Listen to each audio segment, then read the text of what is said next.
Suniti students, welcome to our second lecture of subject English. English का हम आज second lecture ले रहे हैं जिसमें मैं अटेम्प्ट कर रही हूँ question 3 and question 4. Question 1 and 2 previous lecture में हमने लिया.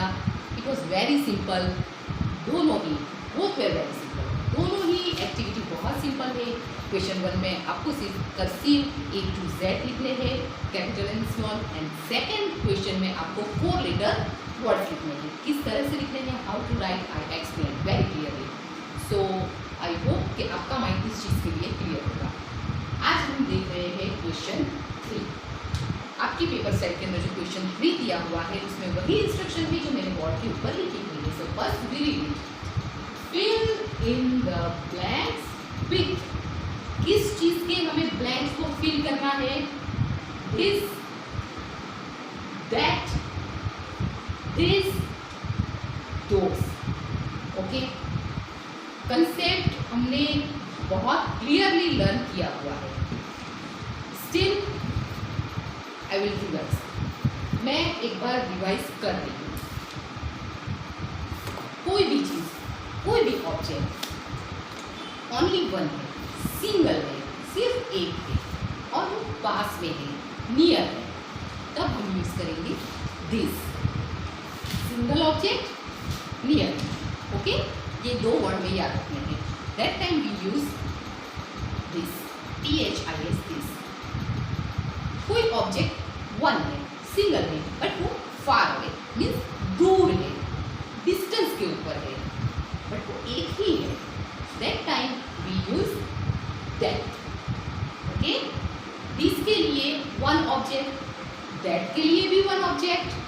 दिस के लिए ऑब्जेक्ट नियर होना चाहिए, दैट के लिए ऑब्जेक्ट फार, दूर होना चाहिए. ओके, दिस, THES, दिस, ये सिंगुलर होता है, ये उसी का प्लूरल है. जब ऑब्जेक्ट्स एक से ज्यादा, more than one, it could be 2, 3, 4, कितने भी हो सकते हैं. ओके, ये rule. And second rule is वो ऑब्जेक्ट नजदीक होनी चाहिए.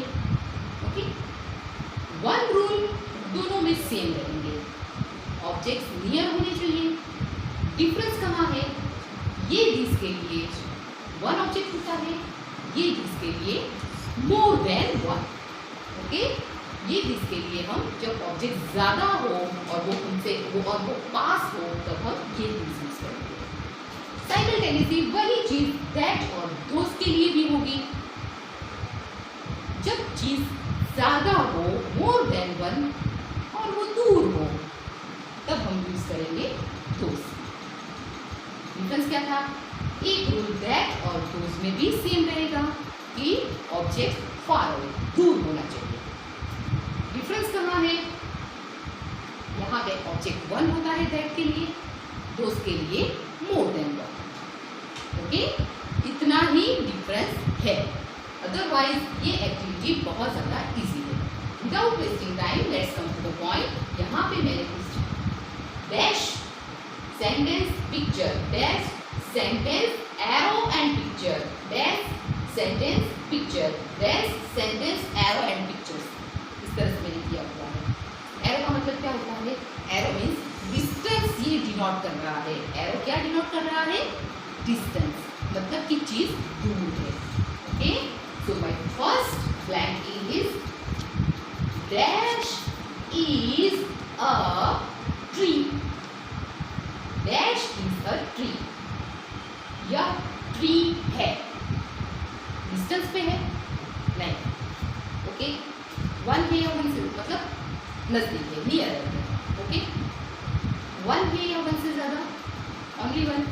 तो हमारे रूल के अकॉर्डिंग हमें क्या फील करना है इसमें? जब ऑब्जेक्ट वन हो और वो नजदीक हो, that time we use this.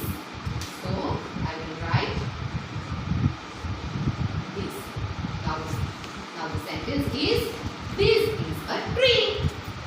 Okay, now second sentence, dash is a duck. Arrow दिया हुआ है. As I told you, arrow denote distance. Okay, arrow आपको डिस्टेंस So it means कि duck दूर है, दूर है और only one है, so we will use that. Okay.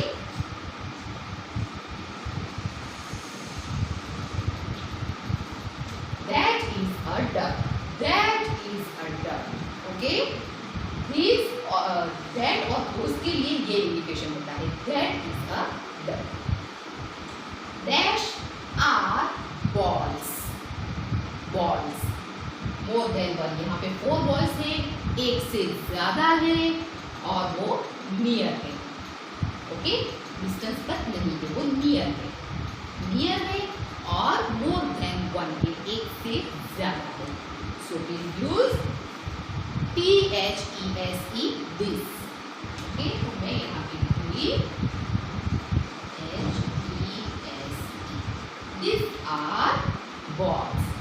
यह balls है. Now my fourth sentence is dash are apples. Okay, dash are apples. Again arrow. Distance बताना है. Okay, apples एक से ज़्यादा है, more than one है, so we use those. Distance पे है और 1 से ज़्यादा है, तो हम यूज करेंगे those. Okay, so kids question 3 इसी तरह से कंप्लीट करना है. ओके, जो चीज नजदीक है और ओनली वन है तो दिस, चीज दूर है ओनली वन है तो दैट, चीज नजदीक है पर एक से ज्यादा है तो ये वाला दिस, बिग वाला दिस यूज करेंगे. अगर ऑब्जेक्ट्स दूर है और एक से ज़्यादा है तो हम दोज यूज करेंगे. ओके किड्स, आपको असेसमेंट में इसी तरह से पिक्चर्स के साथ, जैसे आपकी रिवीजन बुक में भी आपको दिया गया है, इसी तरह से होगा, but sentences and pictures will be change. ये डिफर होगा जो मैंने एग्जाम्पल लिए है उससे भी और जो आपको रिवीजन में दिया गया है उससे भी. कंसेप्ट क्लियर होना चाहिए. ओके किड्स, तो ये सिर्फ हमारी हमारा रिवीजन एक्टिविटी है या ये सिर्फ एग्जाम्पल्स है. ये ही सेम चीज़ असेसमेंट में नहीं रहेगी. कंसेप्ट बिल्कुल ऐसे ही रहेगा. Now will start our next question. My next question is question 4. You can read in your sheet or at the blackboard. Use punctuation marks. Punctuation mark हमने सीखे थे. Question mark, full stop and exclamation mark.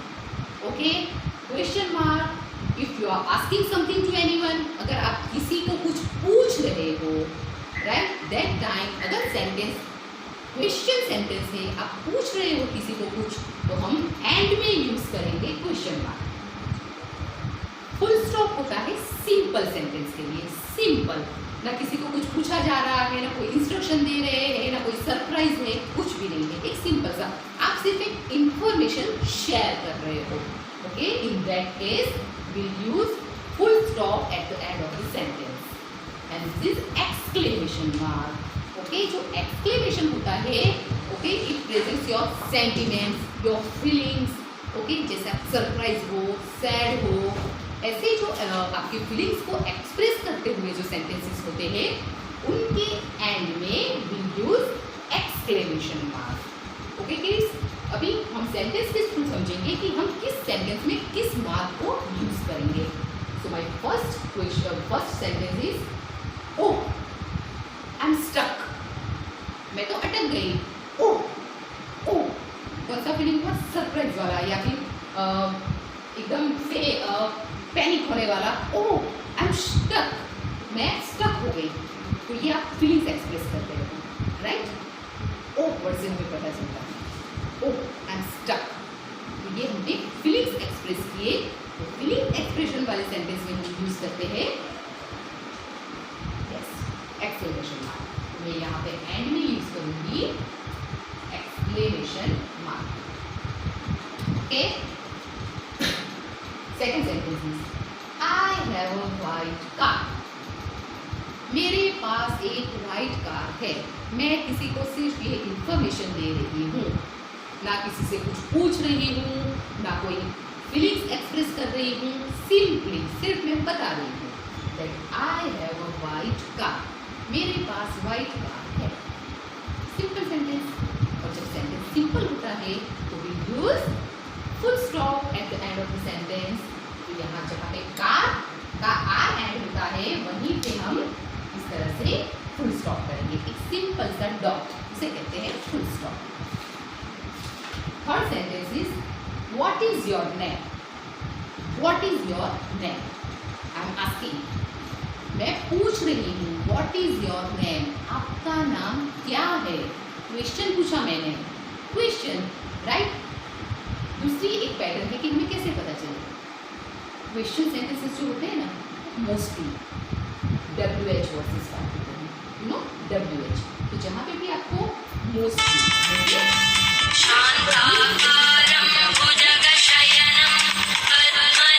WH word से जहाँ पे sentence start होता है वो mostly question sentence हमारे होते हैं। अगर आप पूरा सेंटेंस नहीं रीड कर पा रहे हो, if you don't know how to read properly, तो आप इस वर्ड से भी आप अज्यूम कर सकते हो कि ये क्वेश्चन किस टाइप का है, ये सेंटेंस किस टाइप का है। So what is your name is a question sentence, so we put question mark at the end of this sentence. इस तरह से हमने क्वेश्चन मार्क रखा। My question 4 is oops, I broke the plate. आपके हाथ से प्लेट छूट गई, फूट गई, तो आपके रिएक्शन क्या होंगे? आप थोड़े से डर जाओगे, है ना। तो ये आपका फीलिंग्स एक्सप्रेस हुआ, ये आपने फीलिंग्स एक्सप्रेस किए, ये आपको उप्स वर्ड से पता चलेगा। ओके, जैसे यहाँ पे ओ से आपको पता चला, वैसे यहाँ से आपको उप्स से पता चलेगा कि ये आपने फीलिंग्स एक्सप्रेस किए। आपसे प्लेट ब्रोक होने के बाद आपका रिएक्शन क्या था, तो ये एक्सक्लेमेटरी सेंटेंस हुआ। ओके, तो हम यहाँ पे एक्सक्लेमेशन मार्क यूज करेंगे प्लेट के बाजू में। And my last sentence is when will you come. देखो व्हेन WH है, यही से हमें पता चल जाएगा कि ये क्वेश्चन सेंटेंस है। ओके, और अगर इसका पूरा ट्रांसलेट करें तो अगेन यहाँ पे कुछ पूछा जा रहा है, When will you come? तुम कब आ रहे हो, तुम कब आ रहे हो। ओके, तो ये क्वेश्चंस में हमें ये सेंटेंस में हमें कुछ पूछा जा रहा है।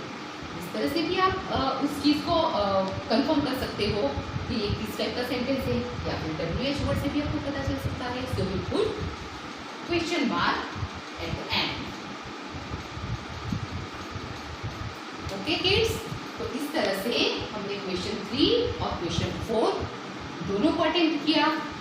कंसेप्ट बहुत ज़्यादा डिफिकल्ट नहीं है, अगर आप इसे प्रॉपर अंडरस्टैंड करेंगे, अगर आप इसे समझ कर करेंगे, तो it will be very much easy for you to solve the exercise. इस एक्सरसाइज को कंप्लीट करना आपके लिए बहुत ईजी होगा। अभी इंग्लिश सब्जेक्ट में हमारे 2 क्वेश्चंस और है, रिमेनिंग है। नेक्स्ट लेक्चर में आपको जो 2 रिमेनिंग क्वेश्चन है वो हम अटेम्प्ट करेंगे और देखेंगे कि हमें इसमें क्या करना है। Till then, bye bye.